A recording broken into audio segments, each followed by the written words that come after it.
자율주행 차량이나 아니면 이런 것들이 자율주행 로봇 같은 것이 쓸 수 있는 기술인데 전 세계로 수백조 분의 1, 수천조 분의 1로 가로세로로 쪼개서 그것을 1cm 단위로도 쪼갤 수 있어요. 그래서 회사에서 하시기 나름입니다. 뭐 하늘에다 줄 긋는 거 아니니까 뭐 하늘 위로 상층으로 또는 지하로 가로세로로 쪼개서 좌표와 숫자로 표시할 수 있습니다. 이 방식을 쓰시면은 이것은 아이디어는 되게 단순한데 단순한 기술이에요. 획기적인 기술입니다. GPS를 대신할 수 있습니다. 뭐 자율주행 뭐 드론이라든지 비행체가 앞으로 이 모든 무기 체계가 A사 레이더라든지 모든 무기체가 다 이걸 쓸 수밖에 없을 거라고 저는 생각하고 있습니다. 아이디어가 너무 단순하죠. 바닷속도 가능합니다. 바닷속 같은데 이제 어떤 바닷속에 장치를 설치하러 배에서 떨어뜨렸을 때 그것과 서로 이제 무선 전파 통신이 가능하고요. 그랬을 때 바닷속에 접여 방식으로 해서 1cm 단위로 걔가 어디 있는지 정확히 파악할 수 있습니다. 그럼 다시 그쪽 지점에 배가 다시 찾아갈 때 내가 이쯤 어디다 부표를 띄워놨는데 이렇게 안 해도 된다는 거죠. 네, 이해가 가시죠? 네. 그래서 중요한 겁니다. 이 좌표 방식이. 이 좌표 방식으로 모든 것을 앞으로는 가게 될 것이다. 자율주행 차량도 자율주행 로봇도 또는 좌표 방식의 내비게이션 탑재, 좌표 방식의 어떤 맵 지도에 따라서 정확하게 이것을 위치를 어떤 건물이라든 지번을 대신할 수도 있어요. 지번보다 더 정확하게 그 좌표로 표시된다면 더 정확하기 때문에 상하수도에 어디 있다면서 가스관 어디 있다면서 지하도 정확히 그렇죠. 그 위치로 다 표시될 수 있습니다. 그래서 앞으로 이게 이걸 쓸 수밖에 없을 거라고 생각합니다. 무슨 CCTV 이렇게 설치하잖아요. 그럼 이제 카메라가 이게 안에 카메라 렌즈가 하나밖에 없지만 여러 개를 동시 방위각을 담당해서 행정기관에서 하는 공공 CCTV나 뭐 그럴 때는 360도를 동시에 촬영할 수도 있어요. 이렇게 뒤에다 카메라 달아놓으면 되니까. 비행체다 그러면 위아래까지 동시에 하나의 이렇게 안 돌아가고 동시에 방위각을 따라서 이렇게 동시 촬영을 하는, 그래서 하나의 화면으로 통합하는 구조를 가진다는 거죠. 이해가 가시죠? 이렇게 하시면 제 기술 구조입니다. 안테나도 이게 동시에 360도를 각도의 작은 안테나들이 각도를 담당하고 동시 안테나를 정보를 수신하고 전파 돌아오는 거 전파를 쏘고 다시 수신하고 위아래까지도 그런 이제 안테나 만드시면 제 기술 구조입니다. 그럼 작은 안테나들을 각도를 따라서 만들어주면 되니까요.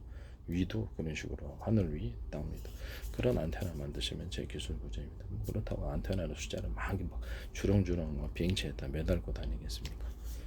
그런 안테나를 최소한의 숫자 10개 배치할 거 2개나 배치하면 딱 좋은 거죠. 그런 거 하시면 제 기술. 무인 CCTV에서도 좌표 방식으로 하시면 사람을 분별할 수 있어요. 자율주행 차량 같은 것도 자율주행 로봇도 사람을 분별하는 게 중요한데 사람의 어떤 키와 신장 좌표 방식으로 딱 나오니까요. 사람의 키, 면적 그래서 이렇게 체중까지도 다 배치할 수 있습니다. 남녀, 노소 이렇게 노인네, 여자, 그다음에 어린아이 이렇게 그다음에 그런 것들을 정확히 파악할 수 있는 거예요. 또는 그 여자가 걸음이 일반 사람에 비해서 병든 사람에 비해서 느리다, 좀 이렇게 지팡이를 짚고 있다. 그러면 이제 그에 따라서 내가 대응을 한다는 거죠. 이런 식으로 앞으로 모든 것이 다 갈 것이다. 이 사람을 파악하는 구조가 사람에는 이렇게 대인 사고, 인명 사고가 나기 때문에 더욱더 중요한 문제입니다. 그 사람에 대해서 일일이 내가 어떻게 대응을 해야 될 것인가. 노인네였을 때는 자율주행 차량이 좀 먼저 멈춘다. 걸음이 느리니까 좀 더 많이 기다려준다. 이런 거 사람은 많이 기다려주잖아요. 보행할 때까지. 그다음에 강아지다. 이렇게 되면 산짐승이다. 그러면 딱 나오잖아요. 그러면 무조건 치고 갈 수는 없잖아요. 자율주행 차량이라고. 그렇기 때문에 파악하고 이동할 때까지 경로를 기다려주는 것. 또는 코끼리 같은 건 아프리 같은 데도 있지만 지금 도로에는 없는 거. 인도에는 소 같은 것도 있고요. 그래서 이렇게 사람이나 자동차가 지나갈 때까지 이렇게 몇 초간 얼마간 기다린다. 이런 도덕 기준을 만들어주는 거죠. 대응 방법을 각 사람을 따라서 사람의 종류, 남녀노소를 따라 종류를 따라 대응 방법을 마련해준다. 그다음에 또 보도를 침범하지 않는다는 도덕적인 기준. 그중에 금지, 이동 경지 갈 수는 있으나 이동 금지 이런 것들 이렇게 이렇게 건물을 뚫고 들어갈 수는 있으나 그것은 그냥 건물이기 때문에 안 된다는 도덕적인 기준 이런 것들 이런 것들을 만들어 놓을 수가 있겠습니다. 상대방 차량이 앞에 있는데 그것을 무조건 자율적인 차량이 미쳐서 그냥 팍 박아가지고 상대방 차량을 밀어내고 나간다. 이것도 안 돼. 이런 식으로서 도덕 기준을 그 대응 방법을 좀 마련해 주게. 특히 대인 사고와 관련해서는 사람의 종류를 구분하고 어떤 카메라로 인식을 하겠죠. 이동 속도를 이렇게 전파로 인식할 수도 있고요. 전파로 인식하면 이동 속도를 알 수가 있죠. 상대방의 차량에 대해서 일반적으로 하지만은 이렇게 모든 사물을 파악할 때 전파를 쌓아가지고 이렇게 할 수 있다라는 것입니다. 또는 그 중에는 전파를 쏠 때 일반적인 제 방식의 전파는 서로 파형이 되는 여러 개의 복합 전파예요. 이 서로 파형이 되는 여러 개의 복합 전파를 사용하시면은 여러 개를 어떤 걸 썼는지 알 수 없어요. 비밀 통신으로도 가능하고요. 이렇게 파악할 때 좋습니다. A사례에 대해서 공격할 때도 상대방의 전투기에 딱 맞으면 굉장히 강한 열이 일어납니다. 그래서 상대방의 기판, 전투기의 기판을 때 조종사를 공격하는 방식으로도 쓰일 수 있고 통신으로 쓰일 때는 멀리 갑니다. 전파의 직진성을 만들어낼 수도 있어요.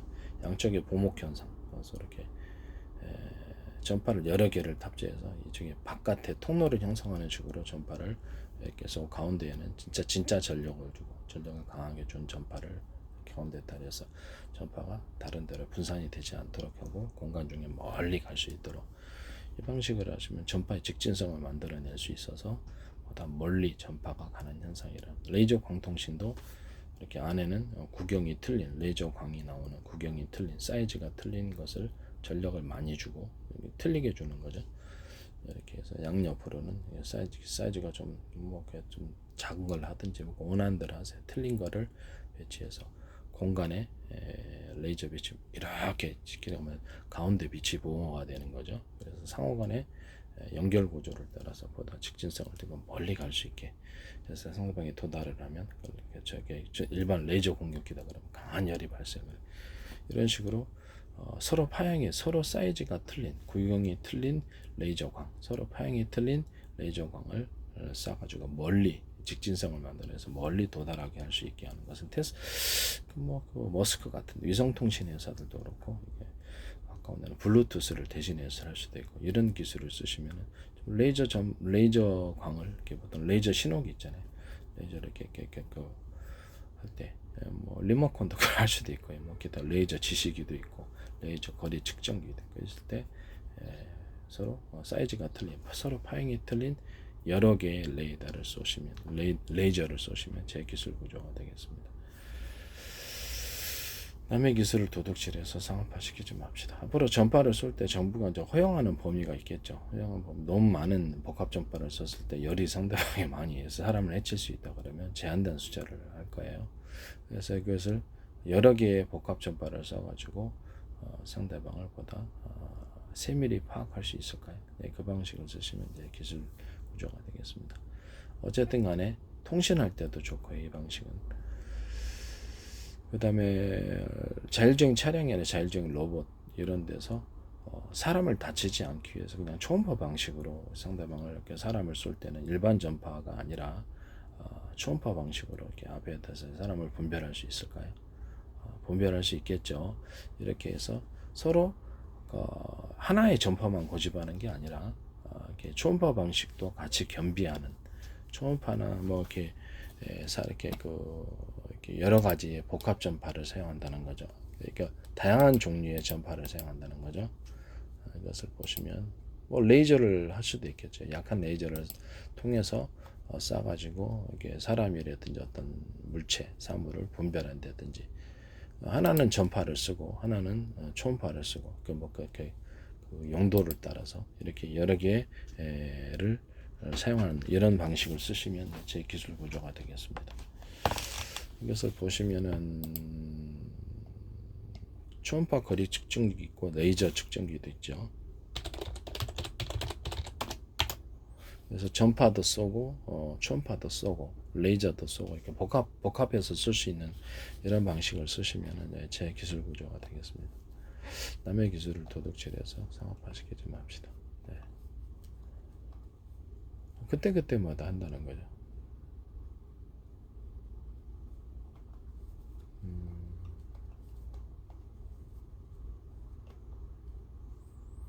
그래서 이렇게 여러 개를 동원해서 어쩔 때는 음파를 통해서도 싸가지고 미세한 음파를 쏴가지고 상대방 바닷속 같은 데도 뭐 필요하잖아요. 뭐 하나는 주된 것은 그냥 일반적인 전파를 쓰면서 또는 하나의 전파만 쓸 수도 있고 또는 파형이 틀린 서로 여러 개 복합 전파도 쓸 수 있고 이렇게 전파를 구분해서 쏠 수 있는 방식도 제 방식이고요.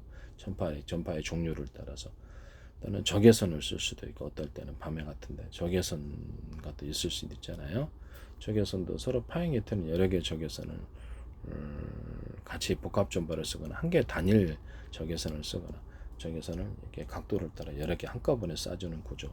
한꺼번에 쏴가지고 무체를 갖다 이동 경로와 속도를 파악해서 내가 대응 방식을 결정하는 예측 시스템을 만드시는 것은 이 방식의 여러 사방으로 여러 군데 동서남북이잖아요. 막 전투기다 그러면 드론이다 그러면 어디로 움직일지 알 수 없잖아요. 일반적으로 차량 같은 것들도 이렇게 어디로 움직일지 미친 차량 없겠어요. 미친 차량이 있단 말이에요. 역주행하는 차량도 있습니다. 그랬을 때는 어떻게 할 거냐는 거예요. 그 대비가 있어야 되겠습니까? 있어야 되겠죠. 네, 사람은 대응할 수 있는데 자율적 차량은 대응할 수 없으면 사고 나겠죠. 수소 운반 차량이 만약에 그러면 큰일 나죠. 네. 가스반 차량이 화물 유류를 탑재하고 있는데 자율적인 차량이 그렇게 대응 방법이 다 있어야 되는 거예요. 그래서 이거를 여러 군데 전파를 쏴가지고 그래서 이렇게 어느 쪽 각도로 이렇게 동서남북 어느 쪽으로 방위각으로 움직일 것인가 속도 계산하고 내가 대응 방법을 결정하는 좌로 움직일 것인가 좌로 몇 걸음 좌로 이쪽 했다가 앞으로 갈 것인가 이런 대응 방법을 설정해 놓을 수 있습니다. 이렇게 예측 시스템을 저 방식을 사용하지 마세요. 그래서 다른 데서도 이거 쓰시면 제 기술을 침범하시는 것이라는 것을 다시 한 말씀. 함부로 남의 아이디어 기술을 쓰시지 마시라고 말씀을 드립니다. 그건 기술 도둑질에 해당합니다. 그 다음에 이런 전파 방식으로 일반적으로 자율적인 차량을 로봇 또는 자율적인 드론이나 비행체에서 쓰되 이것을 초음파를 같이 겸비하거나 레이저를 겸비하거나 적외선을 겸비하거나 또는 음파를 겸비하거나 이렇게 여러 가지의 다양한 방식을 동시에 탑재를 해서 그 사용 목적을 따라서 그것을 필요를 따라서 그것도 같이 쓸 수 있는 이런 방식을 만드시면 제 기술 구조가 되겠습니다. 남의 기술을 도둑질해서 상업화시키지 말아주시기를 부탁드립니다. 그리고 이렇게 사람을 분별하거나 이렇게 분별을 했을 때 이렇게 어떤 CCTV다 그러면 이런 걸 이렇게 카메라로 자율주행 차량 찍을 거 아니에요. 좌표 방식으로 딱 찍으면 그 사람의 키, 몸무게, 면적, 특징 이런 것들을 찍을 수가 있거든요. 그래서 좌표 방식으로 해가지고 찍어가지고 남자인지 여자인지 또는 뭐 할아버지인지 할머니인지 어린아이인지 아주 뭐 유모차인지 이런 것들을 구분할 수 있어야 될 거 아니에요. 구분할 수 있게 이제 그러면 이제 사람 키를 따라서 구분하겠죠. 영상을 따라서 구분할 수도 있겠어요. 그러면 좀 크기가 중요한 게 아니겠습니까? 사람 크기. 그래서 그런 것을 따라서 대응 방법을 결정하려면 좌표 방식이 있어야 된다고 저는 생각합니다. 정밀하게. 이런 거 사시면 이제 제 기술 구조가 되겠습니다. 앞으로 CCTV도 거리에서도 제 방식의 좌표 방식을 하시면 우리 수많은 사람이 지나다녀도 그 사람의 키, 몸무게 이런 것들을 특징 이런 것들을 정확히 그냥 실시간으로 기록합니다. 실시간으로 파악하게 됩니다. 이게 이제 자율주행 차량과 로봇에도 앞으로 자율주행 차량과 로봇 이런 것들도 중요할 것이다. 하늘에서 비행체에서 밑에 사물을 봤을 때 사람을 봤을 때 정확히 구분하는 건 중요하죠. 중요할까 안 할까? 중요하겠죠. 이런 부분들도 앞으로 이제 그런 좌표 방식으로 하면 그 사람이 하늘에서도 촬영을 해서 그 사람의 키, 몸무게 이런 면적 이런 것들을 정확히 남녀노소로 구분할 수 있게 된답니다. 그래서 좌표 방식은 꼭 필요하다고 저는 생각합니다.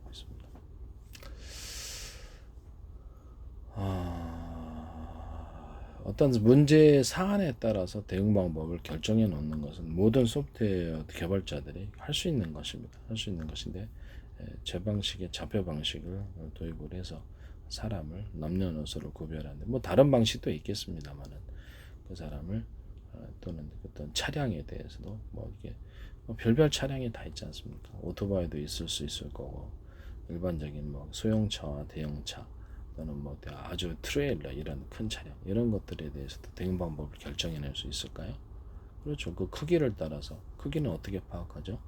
저 방식의 좌표 방식의 이런 차량 구분, 차량이 저 차량이 뭐 이렇게 어느 정도의 어느 회사의 어느 차량인지도 사실은 사전 정보 입력을 따라서 입력돼 있으면 좋겠죠. 그래서 오토바이를 대응할 때는 이렇게 대응해라. 그러면 오토바이 가까이 올 때는 그럼 일반적인 소형 차량, 대형 차량, 이렇게 뭐 버스, 트럭 이런 것들이 올 때는 좀 사전에 좀 거리를 떨어져서 운행하라 이런 지시들이 명령어에 들어가 있어야 되는 거죠. 이렇게 하려면 크기를 갖다 파악할 수 있어야 되는데 카메라 영상으로도 파악할 수 있지만 사전 좌표 방식으로 좌표 방식으로 해서 크기를 자동으로 분별해 낸다면 얼마나 정확할까요? 이해가 가시죠? 이 방식에 하시면 제 기술 고려가 되겠습니다. 가령 자율주행 로봇이 이렇게 물류센터 안에서 일한다. 근데 박스가 가로 1m짜리가 있고, 박스가 30cm짜리가 있고, 20cm짜리가 있고, 이만한 자그마한 10cm짜리가 있다. 그때는 각각 대응을 해야 될 텐데 어떻게 파악하죠? 네, 좌표 방식으로 그 물체의 크기를 파악해서 대응할 수 있습니다. 이렇게 그래서 좌표 방식이 중요하다고 생각하고 있거든요. 물건의 무게 같은 것들도 이게 어떤 자율주행 로봇이다 그러면 딱 달면은 무게가 이제 사전에 입력돼 있으면 그 해당하는 힘을 딱 정해주면 되지만 물류센터의 짐이 한두 개 천차만별이겠죠. 천차만별이기 때문에 무게를 자동 측정하는 이런 그 자율주행 로봇 물류센터든 어디든 자율주행 로봇의 무게를 자동 측정하는 뭐 저울 같은 것이 달려있으면 얼마나 좋을까요? 그에 따라서 필요한 힘을 즉시로 제공을 한다면 사람은 무게를 딱 대략 예상을 하죠. 이 박스. 근데 예상치 못하게 박스가 무겁거나 물건이 무겁거나 일단 보다가 이게 물건 무거운데 하면 강한 힘을 동원하잖아요. 뭐처럼 자율주행 로봇에 물류센터에 일한다 그러면 이게 필요할까요? 무게 측정 장치가 있어야 되겠죠. 자율주행 로봇에 물류센터에 일하는 자율주행 로봇에 또는 공작기계나 이렇게 할 때 물건을 들어오려고 할 때 이런 로봇 계통에 자동 로봇 계통에 무게 측정 장치를 둬서 그에 따라서 필요한 힘을 제공하는 이런 방식을 사용하시면 제 기술 구조가 되겠습니다. 그런 것을 탑재를 하시면 제 기술이라는 거죠.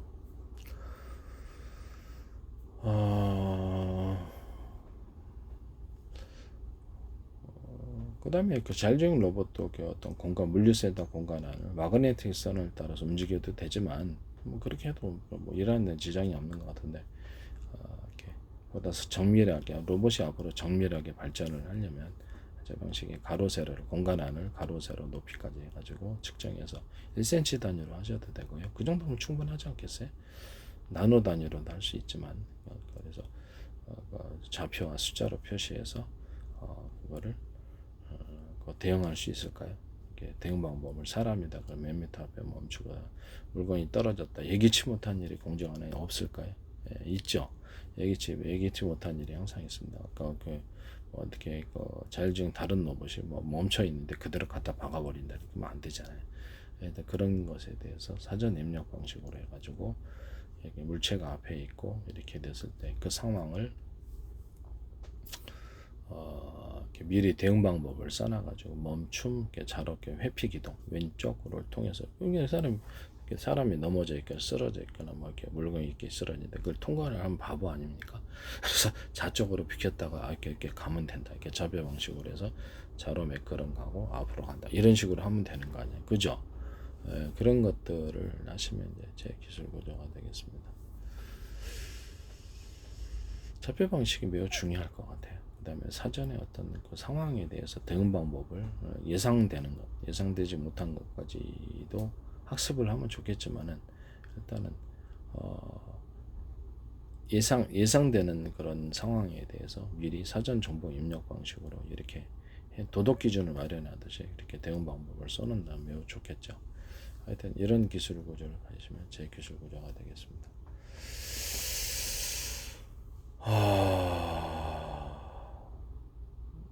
남의 기술을 도둑질해서 상업화시키지 말아주시기를 바랍니다. 이 잡혀 방식은 매우 중요한데 자율주행 차량이 만약에 발전한다면 앞으로 도로에 차선이 그어지지 않은 주택가라든지 차선이 그어지지 않은 노지 같은데 또는 험지 같은데도 어떻게 운행을 할 수 있을까요?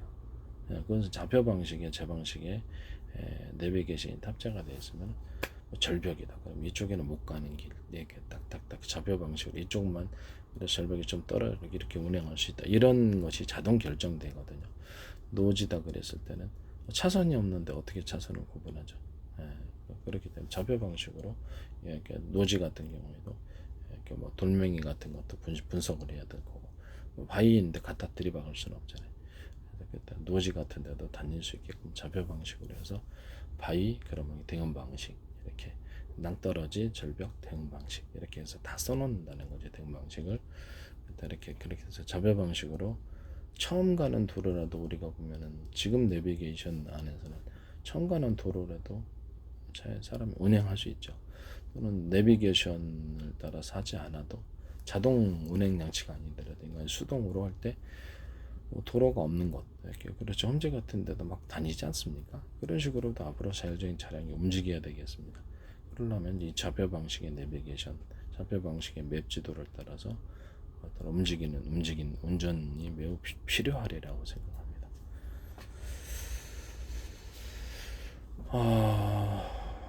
지금으로서는 이렇게 자율적인 차량이 딱히 뭐 좁은 골목 안에서 이렇게 움직이기는 조금 어려운 부분인 것 같고요.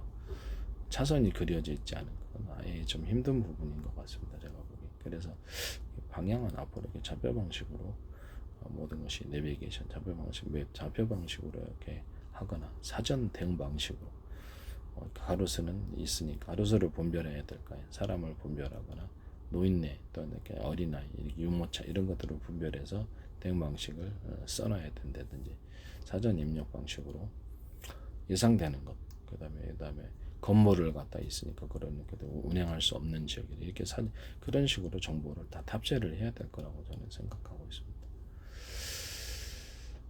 그럴 때 이게 좌표 방식으로 정확히 움직일 수 있다면 굳이 차선이 그려지지 않은 도로에서도 주택가나 이런 데서도 자동 운행이 가능하다는 것을 말씀을 드립니다. 주택가를 갖다 자동 이렇게 순시하는 정보 그런 로봇도 있을 수 있고 공장 안을 돌아다니는 것도 있을 수 있을 거고 다양한 상황에서 사람을 만났을 때 어떻게 대응을 해야 되냐 이런 타전 대응 방식을 따라서 프로그램이 짜여져 있으면 그렇죠. 그게 된다는 거죠. 그래서 그런 부분을 제가 말씀을 드립니다. 그래서 이게 도로 차선이 그려지지 않은 것은 어떻게 움직일 거예요? 그렇죠? 네, 그런 부분을 제가 근데 좌표 방식으로 하면 그냥 상관없이 차선 그려져 있든 말든 간에 상관없이 움직일 수 있다라는 겁니다. 남의 기술을 도둑질해 상업화시키지 맙시다.